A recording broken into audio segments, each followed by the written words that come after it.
Hello learners, welcome to Gurukul history education.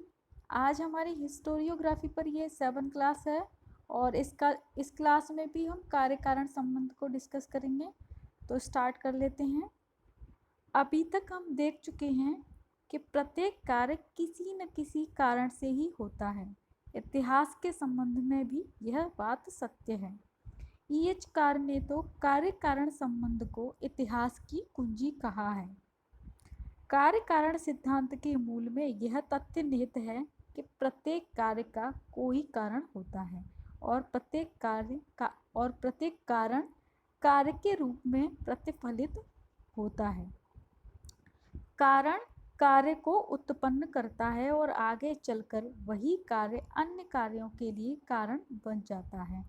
परिणामतः ऐतिहासिक घटनाएं क्रमबद्ध रूप से घटती रहती हैं। इसीलिए ऐतिहासिक घटनाओं के स्वरूप को समझने के लिए उनके पार्श्व में विद्यमान कारणों को समझना आवश्यक होता है। ईएच के अनुसार यदि इतिहास अतीत और वर्तमान के मध्य अनवरत परिसंवाद है तो इसे अतीत की घटनाओं और उभरते हुए भावी परिणामों के बीच अनवरत परिसंवाद की संज्ञा दी जा सकती है। आगे देख लेते हैं। कारण और अवश्यंभाविता या अपरिहार्यता या अनिवार्यता, कॉज एंड अनेविटेबिलिटी। तो इस कॉन्सेप्ट के मानने वाले जो हिस्टोरियंस हैं उनका ये मानना है कि अगर कारण ए है तो उसका जो परिणाम है वो आवश्यक या अनिवार्य या अपरिहार्य रूप से बी ही होगा। इनका ऐसा मानना है और इसका एग्जाम्पल देख लेते हैं। गीता में उल्लेख है कि धर्म की हानि होने पर दुर्जनों के संहार और सज्जनों की रक्षा के लिए अवश्य भगवान अवतार ग्रहण करते हैं। स्लाइड में देख लेते हैं आगे। जॉन डेबी ने कारण कार्य संबंध को रेल पटरी की भांति समानांतर बताया है, यानी पैरेलल बताया है।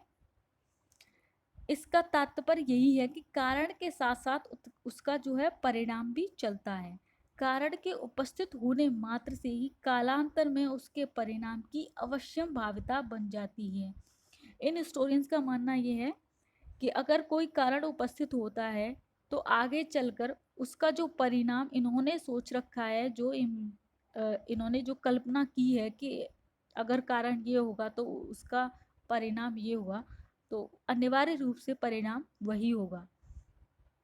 यह अवश्य है कि कारण के माध्यम से भविष्य में होने वाले परिणाम का परिमाण यानी क्वांटिटी अन्य कारणों से भी प्रभावित होती है या होता है।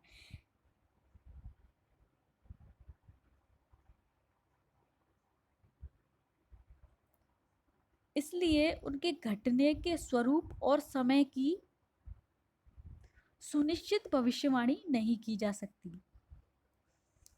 कॉलिंगवुड का कहना था कि कोई घटना अवश्यंभावी नहीं होती है, किंतु भाग्यवादी और धार्मिक अवधारणा में ऐतिहासिक अवश्यंभाविता को प्राय स्वीकार किया जाता है। यानी जो कारण और अवश्यंभाविता का जो कॉन्सेप्ट है उसे भाग्यवादी और धार्मिक अवधारणा में स्वीकार किया गया है। आगे देख लेते हैं।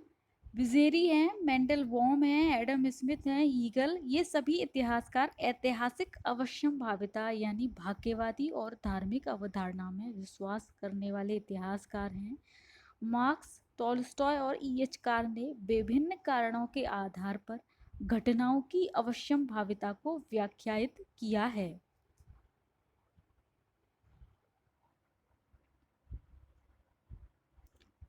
परंतु जो वैज्ञानिक और ज्ञान सापेक्ष इतिहासकार हैं, यानी जो साइंटिफिक अप्रोच वाले और एनलाइटनमेंट यानी प्रबोधन युग के जो हिस्टोरियंस हैं, उन्होंने इस ऐतिहासिक अवश्यंभाविता का के जो सिद्धांत है उसकी आलोचना की है उन्होंने।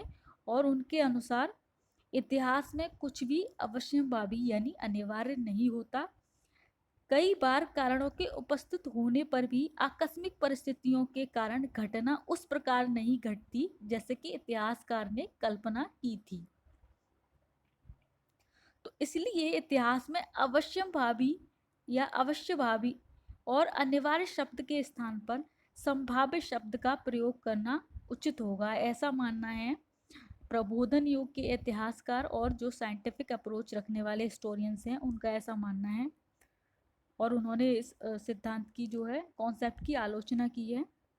आगे देख लेते हैं कारण और नियतिवाद, कॉज एंड डिटर्मिनिज्म एंड या फेडरलिज्म। तो इस कॉन्सेप्ट के जो मानने वाले हिस्टोरियंस हैं उनका ये मानना है कि सब कुछ पहले से ही निर्धारित है, यानी पूर्व निर्धारित है। देख लेते हैं मेंडलबॉम के अनुसार विश्व की ऐतिहासिक घटनाएं नियति का परिणाम होती हैं।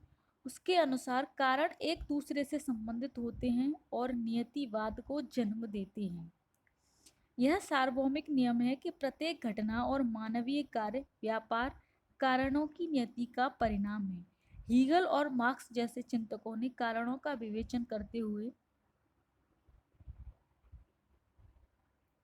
यह व्यक्त किया कि इतिहास में अवश्यंभावी कुछ नहीं होता। हाँ, कारणों के आधार पर परिणामों की संभावना व्यक्त की जा सकती है।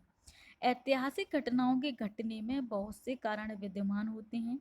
नियतिवाद इस तथ्य में विश्वास करता है कि कोई भी घटना किसी कारण या कारणों से भिन्न हुए बिना भिन्न तरीके से नहीं घटित हो सकती। परंतु कई बार यानी जो नियतिवादी कॉन्सेप्ट को मानने वाले हिस्टोरियंस हैं उनका मानना है कि जो पहले से निर्धारित है वही होगा। आकस्मिक या संयोग से आकस्मिक या जो संयोगिक कारण होते हैं उनको उन्होंने नहीं माना है। तो आगे देख लेते हैं परंतु कई बार क्या होता है संयोगों या आकस्मिकता के कारण सुनिश्चित और प्रभावी परिणामों के होते हुए भी घटना उस रूप में नहीं घटती है जैसे कि उसके घटित होने का विश्वास होता है। और इसका एग्जाम्पल देख लेते हैं, अच्छे से समझ में आएगा।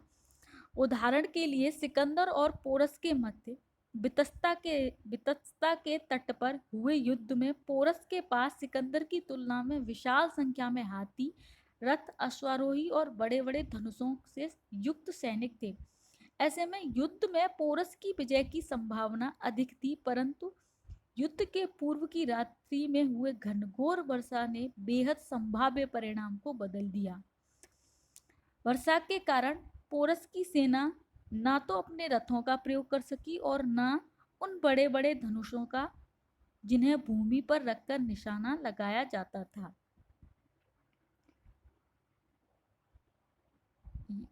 यूनानी अश्वारोहियों के प्रहार से पोरस के हाथियों ने अपनी ही सेना को रूंध डाला। इस प्रकार अनुकूल परिस्थितियों और कारणों के उपरांत भी आकस्मिकता और संयोग से घटनाओं का स्वरूप बदल जाता है। यानी जो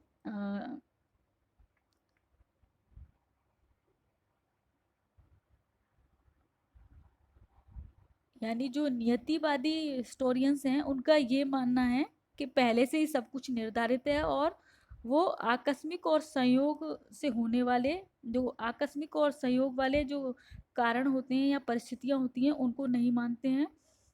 लेकिन ऐसा नहीं है क्योंकि हम एग्जाम्पल देख चुके हैं। इसीलिए पॉलीबियस, टेसियस और गिबन ब्यूरी तथा फिशर ने ऐतिहासिक घटनाओं के घटने में संयोग को भी महत्वपूर्ण तत्व माना है। तो आज के लिए बस इतना ही। Thank you.